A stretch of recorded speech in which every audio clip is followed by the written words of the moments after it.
था। तो ये राय मशवरी सारे लोगों से, पंचायत प्रतिनिधियों से भी किया जाना चाहिए था और शहर के लोगों से भी किया जाना चाहिए था। हम ग्राम प्रधानों से पूछकर लेना था और हमें ना पूछा गया और ना हमसे कोई राय ली गई। अगर सभी ग्राम प्रधानों से पूछकर उनकी राय मशवरे के द्वारा ही ये सब किया जाता तो ज़्यादा ही बढ़िया। जो बिल्कुल एक्चुअल सटे हुए गांव थे, शंकरपुर, भूलपुछड़ी हो गया, तेलीपुरा हो गया, इन गांवों को पहले सम्मिलित करना था इन्होंने, और क्यों छोड़ा है ये मेरे समझ में नहीं आता। मेन चीज़ है जनता। नेता अगर विरोध कर रहे हैं तो उसके लिए जनता से भी हमें पूछना पड़ेगा कि जनता की रायशुमारी क्या है, जनता क्या चाहती है। नमस्कार, आप देख रहे हैं न्यूज़ 31 उत्तराखंड। आज हम रामनगर में खास बातचीत करेंगे कि उत्तराखंड सरकार में जो शुरुआत शुरू हुई है कि रामनगर नगर पालिका में कुछ ग्राम सभाओं को मिलाने का जो एक प्रस्ताव बन रहा है उसको शुरुआत है। तो हमारे साथ आज पंचायत प्रतिनिधि भी हैं। कई पंचायत प्रतिनिधियों ने सरकार के इस फैसले का विरोध करना शुरू कर दिया। तो वहीं सरकार में बैठे लोग अब जो ग्राम सभाएँ नगर पालिका में शामिल हो रही है, नया परिसीमन हो रहा है, उसको लेकर जो है मुख्यमंत्री का आभार जता रहे हैं। तो हमारे साथ आज कई जहाँ जो अभी 5 गांव नगर पालिका में शामिल होने हैं, उसमें शिवलालपुर पांडे, शिवलालपुर रियूनिया, कानिया, गोजानी और चोरपानी, ये 5 गांव नगर पालिका की सीमा में शामिल होंगे। तो उसको लेकर सरकार पूरी तैयारी कर चुकी है और उसका नोटिफिकेशन जारी होने के बाद ही जीओ भी जारी होगा। और इस साल नगर पंचायत नगर निगम के चुनाव भी उत्तराखंड में होने हैं। तो किस प्रकार का पंचायत प्रतिनिधियों में विरोध है या पक्ष है, उसको लेकर हमारे साथ आज मौजूद हैं रामनगर विकासखंड के पूर्व ब्लॉक प्रमुख और वर्तमान में ज्येष्ठ ब्लॉक प्रमुख संजय नेगी। आपकी भी, क्योंकि आप चोरपानी क्षेत्र से क्षेत्र पंचायत सदस्य हैं और इस गांव को भी नगर पालिका की सीमा में शामिल करने की तैयारी चल रही है। तो किस प्रकार का सरकार के फैसले से खुश हैं और आगे किस प्रकार की रणनीति रहेगी? नेगी जी, आपका स्वागत है न्यूज़ 31 उत्तराखंड में। सरकार का आज एक समाचार पत्रों में एक समाचार प्रकाशित हुआ है कि रामनगर की नगर पालिका का सीमा विस्तार किया जा रहा है, जिसमें रामनगर विकासखंड के 5 गाँव शामिल किए जा रहे हैं, जहाँ से आप क्षेत्र पंचायत ग्राम चोरपानी से हैं, वो भी जो है नगर पालिका की सीमा में शामिल हो रहा है। तो ऐसे में आपकी सीट भी खतरे में पड़ गई है और किस प्रकार का माहौल है? देखिए, जिस तरीके से सरकार के द्वारा अचानक जो है नगर पालिका क्षेत्र में 5-6 ग्राम पंचायतों को शामिल करने का जो फैसला लिया है, ठीक है, स्वागत करते हैं हम इसका। अच्छी बात है कि इससे विकास भी होगा। लेकिन इस पहले उन ग्राम पंचायतों के ग्राम प्रधान, क्षेत्र पंचायत सदस्य जितने लोग थे, उन लोगों के साथ राय मशवरा किया जाना चाहिए था कि नगर पालिका में अगर ये गाँव शामिल होते हैं तो इसका क्या फ़ायदा है और क्या नुकसान है।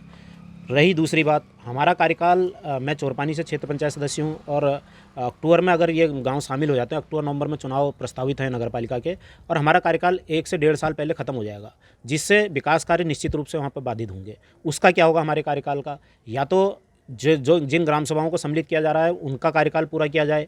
और मैंने दूसरी चीज़ इसमें देखी कि इसमें शिवलालपुर पांडे, शिवलालपुर रवैनिया, कानिया, गोजानी और चोरपानी ग्राम सभाओं को सम्मिलित किया गया है। और जबकि उससे लगती हुई ग्राम सभा शंकरपुर भूल, जो शहर के से बिल्कुल सटा हुआ है, नगर पालिका से बिल्कुल सटा हुआ है और वहाँ का विकास भी बहुत कम हुआ है, वहाँ पानी की बहुत ज़्यादा समस्या है, वहाँ गोलू की बहुत ज़्यादा समस्या है, उनको शामिल किया जाना चाहिए था। शंकरपुर भूल गाँव को, पूछड़ी गाँव को और तेलीपुरा गाँव को भी उसमें सम्मिलित किया जाना चाहिए था। तो ये राय मशवरी सारे लोगों से, पंचायत प्रतिनिधियों से भी किया जाना चाहिए था और शहर के लोगों से भी किया जाना चाहिए था। तो आपका कहना है कि सरकार ने जो फैसला लिया उसमें पंचायत प्रतिनिधियों की पहले एक राय लेनी चाहिए थी। और आपने बताया कि कुल मिलाकर वोट बैंकिंग की राजनीति भाजपा कर रही है, जिसको लेकर जो गांव वास्तव में नगर पालिका की सीमा से सटे हुए उन ग्रामीण क्षेत्रों को सरकार ने छोड़ दिया है और परिसीमन को लेकर कहीं ना कहीं कई प्रकार के आरोप लग रहे हैं।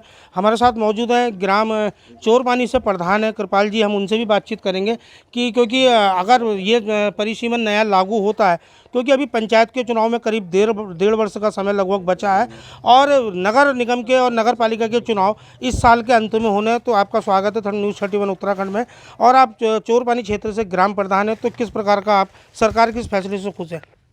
जो ये फैसला लिया गया है, ये हम ग्राम प्रधानों से पूछकर लेना था और हमें ना पूछा गया और ना हमसे कोई राय ली गई। और हमारा कार्यकाल भी 1 साल 1.5 साल का कम हो रहा है इसमें, तो हम गांव में जो विकास कार्य चल रहे थे वो विकास कार्य रुक जाएंगे। कि आपका कहना है कि जो सरकार ने परिसीमन किया है उसका विरोध आप करेंगे और कहीं ना कहीं अगर नए परिसीमन में ये गांव शामिल होते हैं नगर पालिका के अंतर्गत, तो गांव में जो विकास कार्य हैं वो भी बाधित होंगे, उसकी जिम्मेदारी कौन लेगा? हमारे साथ मौजूद है शिवलालपुर क्षेत्र से ग्राम प्रधान है, महिला ग्राम प्रधान है जो है सुनीता कन्नौजिया जी हमारे साथ मौजूद हैं। हम आपसे भी बातचीत करेंगे क्योंकि आपका क्षेत्र भी अब जो नया परिसीमन होना है उसमें आपके गाँव को भी शामिल होने की जो प्रक्रिया चल रही है, उसको लेकर आपका क्या कहना है? देखिए, मैं तो शुरू से ही इस चीज़ के साथ समर्थन करती हूँ, क्योंकि मेरा जो क्षेत्र है वो टोटली शहरी है और उसमें सिर्फ ज़्यादातर लोगों की समस्याएं जो है सफाई से संबंधित है और बिजली, पानी इत्यादि से है। और मैं समझती हूँ अगर ये शिवलालपुर पांडे और शिवलालपुर रूनिया उसमें सम्मिलित हो जाता है तो उसमें सबसे ज़्यादा जो समस्या सफाई इत्यादि की वो सब उसमें शामिल हो जाएगी। होने से मतलब लोगों को फ़ायदा ही होगा। और मेरा एक इसके अलावा एक वो भी है कि अगर सभी ग्राम प्रधानों से पूछकर उनकी राय मशवरे के द्वारा ही ये सब किया जाता तो ज़्यादा ही बढ़िया। आपने कहा कि सफाई और पानी की सबसे ज़्यादा वहाँ दिक्कत रहती है, तो अगर ये क्षेत्र नगरपालिका की सीमा में शामिल होगा तो निश्चित तौर पर गांव का विकास होगा और जो गांव की मूलभूत समस्या है उससे ग्रामीण कहीं ना कहीं जो है खुश होंगे और उनकी समस्याओं का समाधान होगा। हमारे साथ और भी ग्रामीण यहाँ मौजूद है, मैं आपका नाम जानना चाहूँगा। मेरा नाम सुरेंद्र सिंह। सरकार ने एक नया परिसीमन करने की तैयारी कर रही है, नगरपालिका की सीमा में कुछ गाँव को शामिल किया जा रहा है, तो आप कितना इत्तेफाक रखते हैं? नहीं, परिसीमन जो इन्होंने करना था वो तो किया है, बढ़िया किया है। इससे देखो कुछ ना कुछ फ़ायदा तो मिलेगा इन गाँवों को।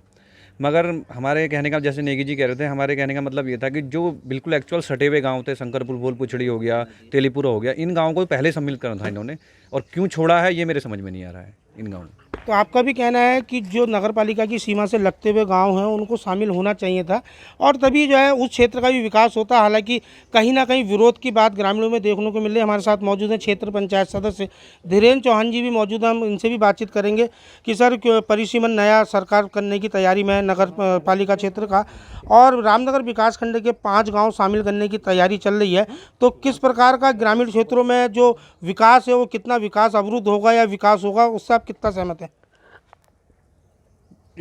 इससे सहमत तो हैं हम, लेकिन सारे ग्राम पंचायत क्षेत्र पंचायत से पूछ के ये इसकी सलाह लेके तभी ये करना चाहिए था।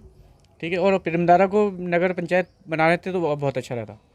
तो आपने एक मांग और रखी है कि पंचायत प्रतिनिधियों से सरकार को राय लेनी थी, तो वहीं जो कि पिरुमदारा क्षेत्र है उसको भी आपने जो है पंचायत बनाने की मांग आपने रखी है कि सरकार को, लंबे समय से वहाँ के गाँव भी अलग पंचायत की बात कर रहे हैं, तो नगर पंचायत बनाने की मांग की है। आप ये तो सरकार का फैसला है कि सरकार कितना इसमें जो है निर्णय लेती है और अभी जो परिसीमन की नई तैयारी चल रही है कब तक पूरा होगा। हम लास्ट सवाल यहाँ ज्येष्ठ ब्लॉक प्रमुख संजय नेगी से करेंगे। नेगी जी, यदि जिस प्रकार से विरोध हो रहा है नए परिसीमन का 5 गांव शामिल करने की तैयारियां सरकार कर रही है, तो अगर सरकार ने जो है यदि आपकी मांगे नहीं मानी तो कई पंचायत प्रतिनिधियों को अपना कार्यकाल भी गंवाना पड़ेगा और गाँव में जहाँ को विकास की बात चल रही है तो विकास भी अवरुद्ध होंगे। तो यदि अगर सरकार ऐसा नहीं करती है, पंचायत प्रतिनिधियों की राय नहीं मानी जाती, तो आगे क्या कार्रवाई रहेगी? देखिए, जिस तरीके से आनन फानन में इन्होंने परिसीमन की तैयारी कर रही है और वो सिर्फ, मुझे तो ऐसा लगता है कि एक वोट बैंक की राजनीति के तहत ये सब सारा षड्यंत्र रचा गया है। अगर नगरपालिका में सम्मिलित कुछ गाँवों को किया जाता है तो उससे कुछ ना कुछ फ़ायदा तो होगा, क्योंकि नगरपालिका के पास बजट बहुत ज़्यादा होता है, साफ़ सफाई की सारी व्यवस्थाएं होती हैं, पानी की समस्या बहुत ज़्यादा हद तक सुधर जाएगी। तो ये सारी चीज़ें, इन सबको मद्देनजर रखते हुए, और पब्लिक का क्या कहना है, मेन चीज़ है जनता। नेता अगर विरोध कर रहे हैं तो उसके लिए जनता से भी हमें पूछना पड़ेगा कि जनता की राय शुमारी क्या है, जनता क्या चाहती है। ये सारी चीज़ें इन्होंने जो है पहले करना चाहिए था और उसके बाद ये सारी चीज़ें करनी चाहिए थी।